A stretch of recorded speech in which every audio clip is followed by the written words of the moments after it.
It's time to return back to the island for some zombie smashing action. This time the zombies are more plentiful, pack more of a punch, and pose way more of a threat.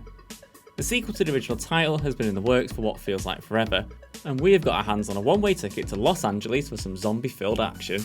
I suppose the only question left to ask now is, should you buy Dead Island 2?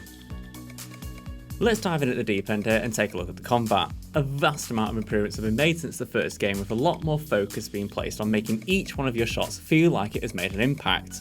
The flesh system is the shiny new feature which showcases this off the most.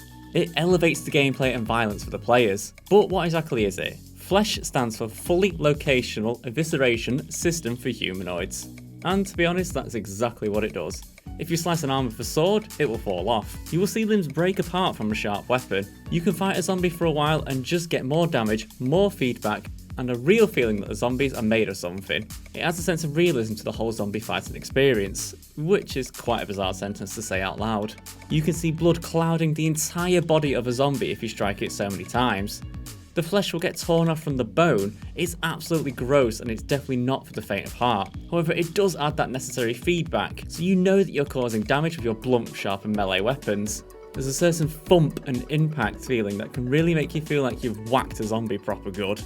Different weapons have varying results on zombies when it comes to the flesh system as well. For example, a dagger cannot do the same amount of velocity or damage on a body than a sword can. While the combat does feel fun and fluid, there are some problems that lie beyond the surface. While the block and dodge mechanics are fun to have, the responsiveness of them is not always as smooth as you'd like, often leading to some frustratingly annoying hits from zombies that just did not need to happen. The rate at which the zombies spawn into the map as well is ludicrous. I'm all for the fact that there has been a mass breakout and infection, but upwards of 5 zombies should not be spawning in an area I've visited by the next time I've walked around the corner and back to it again. To make that matter even worse, the spawn zombies can be the brute-like ones, or the elite level enemies, meaning that the challenge becomes simply unfair at points, all due to the weird spawn rate. In saying this though, zombies never feel too overpowered for your character to handle, so at least that's a positive. While there are many different types of zombies roaming about, you will always be provided with a host of weapons that can give them a challenge. Exploration is key to getting the good stuff here, and if you take your time, look around and search places in Dead Island 2, then you'll be able to plough through those zombies with no issue at all. Sun, sea and brains are on the agenda for this trip of a lifetime.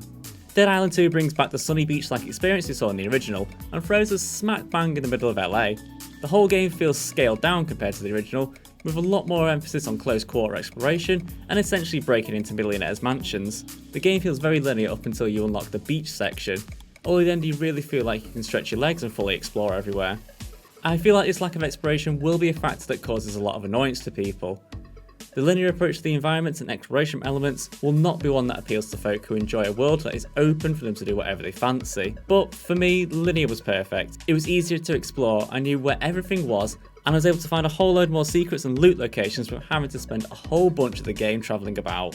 Once fast travel was unlocked, this was an absolute breeze as well. Items such as lockboxes and fuse boxes are highlighted on the map, but it does not tell you if you have the required tools to open them yet or not, so even if you walk all the way up to them, you might not yet be able to open them. Traversing the winding streets or crossing the beach feels much better to me when it is sectioned off to certain areas. You can remember exactly what sort of challenges you will be coming up against, and it makes it a whole lot easier to backtrack towards it if you feel like you've forgotten something along the way. Skills are now represented by skill cards in Dead Island 2, and they are incredibly central to how the game functions. These collectibles can be acquired through levelling up, or can be found hidden throughout the streets of LA, as you scavenge for them from the corpses of zombies. Some of these cards make you quicker, more mobile, and even stronger, while others will reward you with a buff every time you perform that flawless decapitation. It's a fun new take on things, and avoids it being another game that uses that simply awful skill tree. These skill cards can enhance the attributes and combat abilities of their slayers to make things a little more easier for them. They can also be combined together to form enhanced, more powerful variants of the selected skills. While a lot of the skills are universal and can be used on any of the slayers, some of them are unique to a single character and can only be used by them. These are divided into 5 different categories: innate skills, ability, survivor skills, slayer, and Newman. They can be swapped out and combined at any moment during the game, giving players the flexibility to customise their playstyle and their characters just as they wish, while also being able to survive in the various niche situations that the game can throw at you. Innate skills are attributed to skill cards that are unique and can only be used by a single slayer. These innate skills typically categorise a Slayer's playstyle and highlight their unique traits and skills. Ability cards are skills that let the Slayer gain additional movement or attack options. Survivor skills are a type of skill card that focuses on the healing of the Slayers, or just increasing their total health. Slayer cards are skill cards that are assigned for the offensive and power moves, and finally, Newman cards focus on the more zombie-like abilities, which will make a lot more sense once you get past the halfway point in the game. Does this new system reinvent the wheel? Oh no, not exactly. But it's a nice and fresh take on the game, and adds a new mechanic the likes of which we have not experienced in Dead Island before. Dead Island 2 has a wide range of zombies to fight off. Each zombie type presents its own challenge, and you'll have to use different methods of combat to defeat each one of them. They all have their own set of strengths and weaknesses, and it's up to you to learn them. There is no help here, it's just trial and error. Non-boss type zombies are split into 3 categories: Infected, Variant and Apex. Infected zombie types include runners, who will sprint recklessly right towards you, so it's best to aim for the legs. Shamblers, who are a lot slower movement wise than the runners, but they pack way more power behind their attacks. And walkers are the most common zombie type in the game, and while they may not be quick or powerful, their main strength comes in numbers and they will horde rush you with ease. Now we move on to the variant type of zombies. The Grenadier Walkers are up first. They act just like normal walker zombies, but will have dynamite attached to their chest, which will explode on impact. Be sure to keep your distance away from them. Inferno Crushers set themselves on fire and charge at you. Because of this, they are almost immune to any fire-based damage that you might have. They hit hard and run faster than basic zombies, so keeping your distance from them is key. And spiky runners, who are probably the most annoying ones in the game, run at you after surrounding themselves with sharp and spiky objects.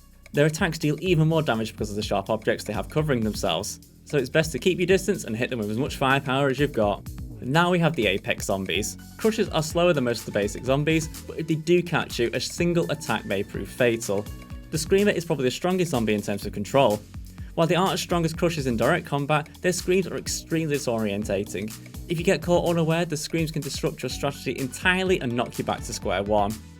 And finally we have Slobbers. These are basically walking tanks that can absorb more damage than any other zombie type. They can also launch this acid-like projectile vomit in your direction as well, so it's best that you keep your distance from them when they're doing this sort of attack. The acid is so corrosive that it can melt down your flesh and bone as soon as it hits you. The best way to fight these tanks is in close combat. Dead Island 2 does have the option for players to play with their friends in co-op mode. You will be able to hop onto the game with your mates. Online multiplayer is the best way to do this. The game will not support crossplay or cross progression, which means players will only be able to play co-op with others if they're on the exact same platform as them. The game's skill card system will also have effects on co-op mode and teaming up with friends, making slaying zombies with a partner or two even more fun. Now the overall question of should you buy the game. Dead Island 2 is a game that brings a fresh feel to the flesh destruction. While it does not exactly bring a ridiculous amount of new features, or change the style too much from the original, that worked in its favour. There was not a whole lot wrong with the original, so changing it vastly would feel just wrong. While the storyline is not the strongest and can feel a bit short overall, the amount of stuff you have to do feels like enough without it being total overkill. While there are a few issues present that will no doubt be ironed out over time, they are nowhere near on the scale that would derail the game. If you're a fan of the first game, or just zombie survival games at all, Dead Island 2 will be a perfectly fun ride for you. Overall, I would score the game 4 out of 5. For more reviews and Dead Island 2 content, don't forget to like, comment and subscribe to GG Recon Gaming.